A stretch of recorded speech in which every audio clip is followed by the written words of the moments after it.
Son Xosé María Dios Diz, son médico de atención primaria no Concello de Outes, levo ali 34 anos agora.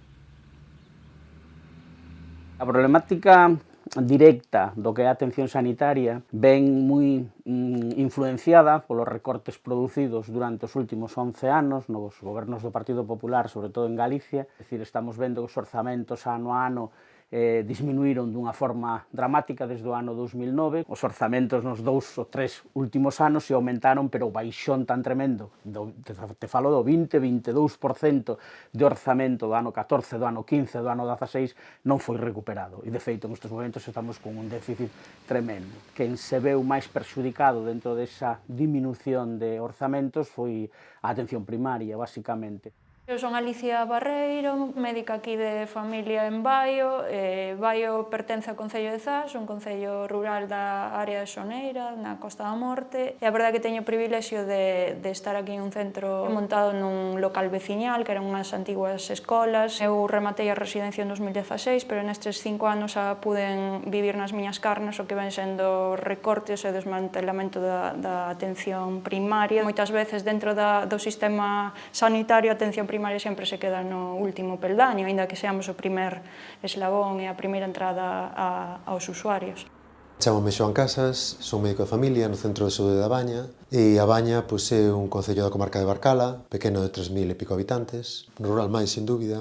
O Centro de Saúde é o sistema sanitario en sí, o punto de contacto, o punto de referencia, é o servizo personalizado. A atención primaria tiña que ser a sala de estar, o sitio onde a xente este máis tranquila, onde este máis a gusto, onde este con máis facilidades para resolver os seus problemas. Pola atención primaria, evidentemente, teñen que pasar todos os pacientes, independentemente de que vayan a especializada, despois retornan para o seu seguimento. Se atendemos a case o 100% da poboación e que a que está caendo, non ten sentido que disminuyan os orzamentos ano a ano. Se añadimos a dificultade na hora de orzamentar a modificación de leis que fixo o Partido Popular, empezando pola Lei Galega de Saúde, onde acabou con 4 áreas sanitarias, éramos 11 áreas sanitarias, dun plumazo retirou 4. Que significa retirar a área sanitaria? Pois significa retirar o seu xerente. Unha vez que retiras o seu xerente, pasas a depender dun xerente de cabeceira de comarca, co cual é incomprensible que un xerente de Santiago sepa o que está pasando en un rural como pode ser Outes, como pode ser a zona de Lousame.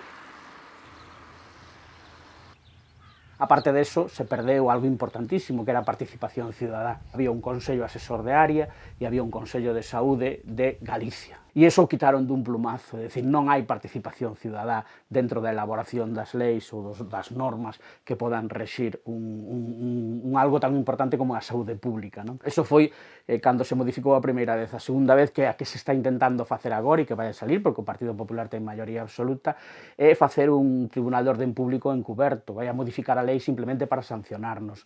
Unha lei que ten 53 follas non pode ter 72 veces a palabra sanción. Quero dicir con todo isto que acabo de explicar que se tú non tes orzamento, se tú modificas as leis, se tú non apoias o rural, malamente o rural pode salir para adiante se tú non tes servizos. É verdade que se están recortando en persoal en moitos sitios, cando antes era habitual que cando faltaba un profesional fora sustituído polo tempo que fose, pois isto ahora é completamente excepcional. No noso centro só sustitúen algún dos médicos cando faltamos dous, é dicir, cando faltamos 2/3. Sí, é unha realidade que ven dende fai anos e agora vese moito máis, pero claro, é moito máis rentable para o sistema que se nós nos adaptamos e acabamos vendo como normal que teñamos 40 ou 50 citados e os podes sacar, porque os sacas, porque acabas vindo a 7:30, porque te acabas indo máis tarde, ou porque pasas a mañá un nivel de estrés e de cortisol que o sacas. Se non é culpa do profesional, porque ao final tú que estás facendo desas 40, 45, estás facendo 10 consultas presenciais, que tú dis ao paciente que ten que vir á consulta porque hai que velo, un corpo extraño nun ollo hai que velo, un tapón de cera hai que velo, unha garganta hai que vela, unha tos hai que vela. Entón, esos pacientes que fan unha consulta telefónica despois teñen unha consulta presencial no mesmo día. Entón, eso todo, se tú empezas con 40 pacientes, acabas con 50, con 55. Como vamos sacando e protestamos pero pouco e va sacando, pois se ti sacas adiante o traballo e a xente non protestamos para que teñamos máis recursos humanos, pois esa é unha das causas que leva a que turremos, como digo eu, hasta que todo explotemos, non? A realidade é que dende fai anos, e eu seino por compañeros da miña promoción, un pouco maiores e os que veñen atrás, é que os contratos non son de calidade como para que a xente se queira quedar aquí. E non vale a disculpa de que non hai profesionais. Eso é falso, porque os profesionais os temos, os formamos. Que sucede? Que como está tan mal o sistema de contratación, entón a xente se marcha a un sitio onde lle den estabilidade, onde non traballen en precario, onde non traballen con por un salario de 1.000 euros para traballar 8, 10, 12 horas diarias con gardas. Pero non é o único que acontece. Nos últimos anos o que pasou é que, digamos que o aumento da demanda, o aumento de tarefas, o aumento de cousas que é necesario facer para desenvolver a asistencia sanitaria no noso medio en atención primaria, vai increcendo. Primeiro, pola informatización, tes que darlle un vistazo, ler un montón de información da asistencia hospitalaria que recibiu esa persoa, das probas complementarias que están colgadas en distintos sitios do programa, do ordenador, e que tes que ir buscando, e que depende a velocidade que podas encontrar da conexión de datos que teñas no teu centro, que normalmente no rural é bastante máis cativa. En que se traduce? Pois que se hai anos estábamos reclamando 10 minutos por paciente, para isto 10 minutos é un tempo de risa. Aínda que voluntariamente, que facemos moitísimas traballadoras e traballadores do Sergas, dedicas moito máis tempo do teu tempo, do teu horario, te ves na obriga pois de recortar en cousas que a ti che parecen fundamentais. O tema social, familiar, mesmo emocional. É un sistema bastante hospitalcentrista, entón todos os recursos económicos van moi centrados ao hospital, a as grandes tecnoloxías, as grandes probas, os grandes tratamentos, cando moitas veces, se estuvéramos máis dotados en unha prevención primaria e nos deran ese espacio económico, recursos materiais, de poder estar nos colexios, de poder dedicarnos aquí a facer esa atención de prevención, non remataríanos tanto no hospital, seguramente. É como que nós somos entrada en unha pirámide, pero os cartos é ao revés. É un tema importante das listas da garda, é un tema importante do acceso, e todo eso se ve que hai moita lista da garda e que cando vas, están masificadas as consultas. Aquí no rural de Mazaricos, todo vai ligado e visibilízase, supoño como no rural de toda Galicia, de que os servicios básicos, sanidade e educación, están olvidados, non? Os nenos de Mazaricos non teñen dereito a enfermar calquera día da semana, teñen que enfermar un luns, un mércores e un venres, que é cando ven aquí a pediatra. Temos un servicio de pediatría compartido con a Baña vai os martes e os xoves. Esta situación xa leva anos así. Que pasa? Que cada vez máis este servicio, por exemplo, en época de vacacións atende o médico de cabeceira, se a pediatra colle unha máis ou os seus asuntos persoais ou tal, últimamente viña un día só a semana. Aquí houve uns meses que non tuveron atención pediátrica en ZAS, derivaron a Vimianzo, iban pechar eso e parecía que unificar todo en Vimianzo para toda a área, despois volveron a contratar ahora unha compañera que sí que está en ZAS Baio, pero bueno, sempre é unha zona como que non acaba de resolver esa cobertura. Son Vanessa, pertenzo á Asociación Pediatras e Matronas Xa, estamos en Fisterra, en xeral en toda Galicia, pero especialmente no rural, o que está habendo unha escasez de pediatras. Polo tanto, os nenos quedan totalmente desprotexidos. E a maiores dos pediatras, tamén as matronas, que está pasando un pouquiño o mesmo. O que se fai cando dende un sitio se protesta, por exemplo, de Costa da Morte, dende Rías Baixas, cando nun lugar se protesta ou nun concello se protesta, o que se fai, como se fixo no tema do paritorio de Verín, é que se quita de un lugar para levar a outro. Entón, realmente, desvistes un santo para vestir outro, pero non se está dando unha solución. E isto ven acontecendo xa dende o 2009. O que pasa que, foi paulatinamente e agora, coa crise do COVID-19, parece que isto se está facendo de forma encuberta e que non pasa nada. E sí pasa, somos conscientes.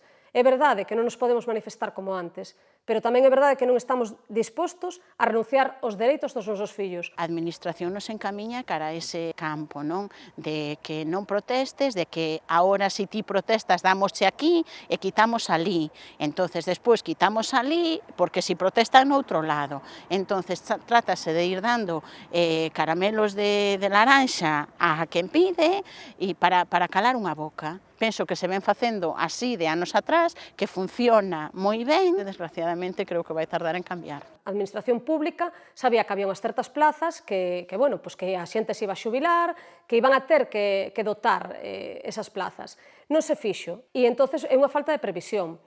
O interese económico, pois bueno, sí, seguramente sí, un pouco estánnos metendo polos ollos o tema dos seguros privados, igual que das citas telefónicas, que agora se está poñendo de moda. Por internet só se poden pedir consultas telefónicas neste momento, que parece increíble, pero é así, non? Desde os privados xa se potenciaba o de podeche atender o teu médico en calquera momento, dende calquer sitio, sí, pero que eso non é bo. Hai que pensar que se quere exclusivamente consultas telefónicas, consultas telemáticas e algo que ten que ver con internet, pensemos, por exemplo, un concello como Outes, o temos con un 20% de pacientes que non teñen acceso a internet, e o temos con un 7-8% de pacientes que non teñen acceso á línea telefónica normal, que non teñen cobertura. Cando falas con eles, pois ou ben se teñen que salir ou te teñen que chamar eles desde outro sitio.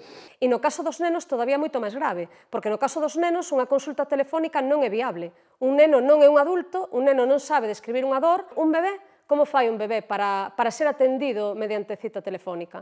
O que penso eu sobre a consulta telefónica é que é un recurso, como calquera outro, que é válido e pode ser válido. Todo depende de como utilices, canto utilices, con quen utilices, en que circunstancias utilices, etc. Existía antes da pandemia, facíase, o que pasa que a diferenza é que se dimensionaba un poquinho máis en función da necesidade en concreta que había que resolver. Realmente é unha ferramenta empobrecedora. O que non se pode confiar que solucións tecnolóxicas deste tipo son a solución da asistencia. A población máis maior non che escoita, prefiere verche diante porque che entende mellor e que é o normal. A miña idea é que moi poucas cousas se poden atender por teléfono 100%. Tuvemos que adaptarnos todos ao cambio, foi unha cousa novedosa, había moito medo e hai que distanciar a xente, hai que espaciar no centro de saúde. Pois doiche unha rodilla, pois non vas estar atendendo, ainda que sea unha rodilla e non vai a morrer da rodilla, tens que ver esa rodilla diante. Con problemas psicolóxicos, síndromes de ansiedade, síndromes depresivos,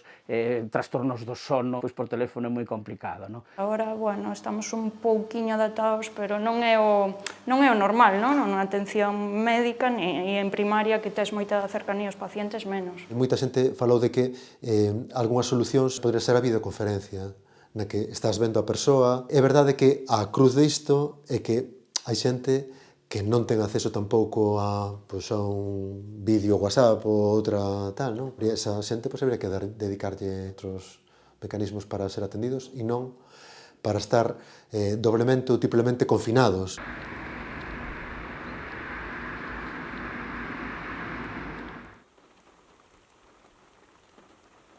Eu creo que un dos principais problemas, se non é o principal problema que ten a xente para recibir asistencia sanitaria no rural, é ter unha rede de transporte público que chega a todas partes e que lle facilite a xente poder acudir ao centro. Moitas veces ten que tirar de recursos propios, de taxi, eu que estuvera en outros sitios tamén como Camello, pois moitas veces cando teñen consulta especializada en Coruña teñen que pagar un taxi desde Camello hasta Coruña, e o que implica eso, que non hai axudas.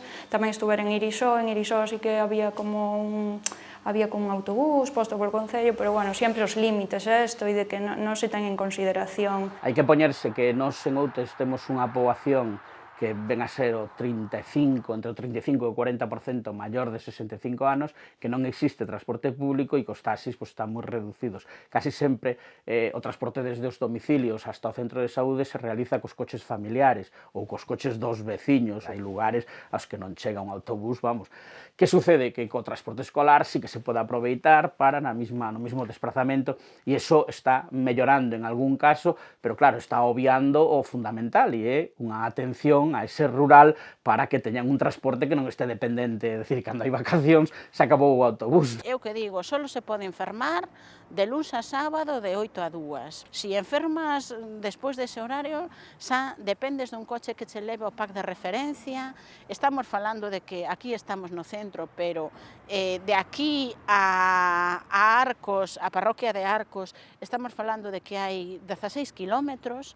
A poboación envellecida encóntranse no problema de que ou dependen dun taxi ou esperan a luns. Como traballas no rural? Como vives no rural? Se o teu fillo igual non ten escola ou se ten que desplazar a moitos kilómetros. Se enferma, pois a mesma historia. Se hai que recurrir a Santiago ou a Coruña, pois xa son moitos máis kilómetros. Entonces, que termina facendo a xente? Bueno, pois o tema do traballo, pois xa non hai moito. E encima os servizos nos teño, pois me vou para a cidade. O sea, volvemos ao mismo, que asentarse no rural é moi difícil, queda moi bonito nun spot publicitario, pero no momento que che faltan todos os servizos que ti tes a 50 kilómetros, pois evidentemente pois a xente nova que so pensa. Leva acarreado pois un custo e unha perda de dereitos. Deixar morrer o servizo, eso claro que non pode ser casual co que lle está acontecendo ao rural en xeral, non? Non digo que todo estea premeditado e deseñado e todo iso, absolutamente todo o que acontece, pero desde logo que está ligado e que ten unha relación directa non me cabe a menor dúbida, porque o que interesa é outro modelo de rural, interesa un modelo de rural que sirva para plantar eucaliptos e para comprarlos baratos e para que sexa un sitio no que non haxa moita habitabilidade e sexa facilmente explotable pois por grandes empresas. Entón, todo eso se traduce en que é unha perda de calidade e unha privatización. Se tú invírtese para buscar mellor calidade de vida. Entón, se tú non invirtes, que sucede o contrario? Que hai perda de calidade de vida. Entón, que a privada, non? Eu creo que sí, eu creo que as privadas se benefician e moito. De feito, estamos vendo seguros privados están aumentando entre o 5 e o 6% anuais. Polos intereses que pode haber detrás da industria e do sistema, xa te metes na polémica, e sí, a ver, non vende tanto, ni nos ensinaron, eso tamén é verdad que na facultade non nos ensinan educación para a saúde, nutrición, pois exercicio, todo isto que é tan obvio na consulta que é favorable para tantas cuestións médicas e non médicas, pero que pasa que, pois non, o mellor o sistema non lle debe interesar moito eso, porque o mellor a pastilliña pois saca un pouco máis de beneficio que eu lle este contando media hora a unha señora de oita a camiñar, a vitamina D, el sol, a alegría e todo isto. E si, é unha traba bastante importante. Bueno, descongestionaríanse os hospitais seguramente. Os coles tamén teríanos que ir, pero está o tema do sistema que non interesa, é un cambio un pouco social, non só médico. A pandemia complicou no todo, pero hai que irse ao origen. Todo o sistema estaba moi collido por fíos e que en canto hubo un desvío, como foi a pandemia ou a aparición da pandemia, vimos todos os defectos e todas as costuras que tiña ese sistema, non? E trataremos de que eso se solucione, pero quen ten a responsabilidade para que eso se solucione, tanto para os pacientes como para os médicos, son os políticos, que son os que teñen poñer os cartos e que teñen que facer as normas para que a calidade asistencial pública mellore. Se me pillas un día, digo, unha cosa xe decidas. Eu, se non manteño a esperanza, a verdade que non levantarse pola mañá sin manter a esperanza de que os propios profesionais da atención primaria teñamos ganas de seguir loitando polo que nos parece unha das especialidades máis bonitas e máis útiles do sistema, pois eu xa non me levanto. Tratas de falar con xente que leva moito máis tempo no sistema vivindo isto, e falaban da crise de 2011, do plan de activación da atención primaria, e parece que non, que sí, e parece que se vai repetindo un pouco a historia. Hai moito que xachar, moito que salir a poñernos en valor. Estamos moi cansados da época, como todos os sanitarios, da época COVID, que nos requiriu como moito esforzo, moita enerxía gastada. Entón, a ver se isto amaina en uns meses e volvemos a retomar un pouquiño a cousa. O que pasa é que a veces, cando amaina, a xente tamén se durme. Entón, bueno, hai que buscar alianzas. Eu teño esperanza.